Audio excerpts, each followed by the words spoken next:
Hello folks, welcome back to our channel Telugu Dose and don't forget to subscribe our channel. ఈ రోజు ఈ వీడియోలో మనం AP EAMCET B pharmacy counselling ఎప్పుడు వస్తుంది అని చాలా మంది కమెంట్ ద్వారా అడుగుతున్నారు. సో దానికి ఆన్సర్ ఈ వీడియోలో కవర్ చేస్తున్నాను. So watch the video till then. ఖచ్చితంగా ఈ వీడియోని మీ గ్రూప్స్లో షేర్ చేయండి and do subscribe our channel for latest update like this. Without any further delay, let's begin today's topic. So మనకి బి ఫార్మసీ కౌన్సిలింగ్ వచ్చేసి 4th 5th కి ఈ 2 డేసెస్లో start అవుతుందని మనకైతే నోటిఫికేషన్ అయితే రావడం జరిగింది. ఇది అఫీషియలా అన్అఫీషియలా అని మీరు అడగొచ్చు. సో అఫీషియల్గా అయితే పర్టికులర్ డేట్గా వస్తుందని అయితే చెప్పలేదు.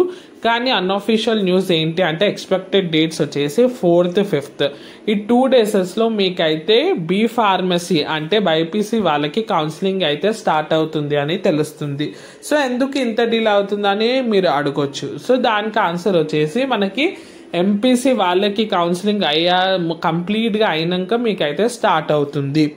సో మనకి వాళ్ళకి phase 3 అయితే అవుతుంది కదా, మరి phase 4 ఉంటుందా, మళ్ళీ మాది ఇంకా డిలే అవుతుందా అని ఒక డౌట్ రావచ్చు. సో మనకైతే phase 4 అయితే మ్యాక్సిమం 50-50 ఛాన్సెస్ ఉంటుంది, లేదంటే లేదు.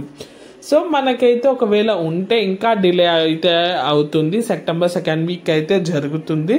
ఒకవేళ డిలే కాకపోతే మాత్రం 4th 5th ఈ 2 డేసెస్లో మీకైతే కౌన్సిలింగ్ స్టార్ట్ అవుతుంది. సో బి ఫార్మసీ వాళ్ళకి గుర్తుపెట్టుకోండి, సెప్టెంబర్ 4th 5th ఈ 3 to 4 డేసెస్లో నోటిఫికేషన్ అయితే అఫీషియల్గా రిలీజ్ అవుతుంది. ఒకవేళ ఎవరైతే ఎంపీసీ స్టూడెంట్స్ ఉన్నారో వాళ్ళకి phase 4 ఉంటే మాత్రం సెప్టెంబర్ 2nd వీక్ అయితే స్టార్ట్ అవుతుంది. ఇది వచ్చేసి latest update. Thanks for watching and don't forget to subscribe.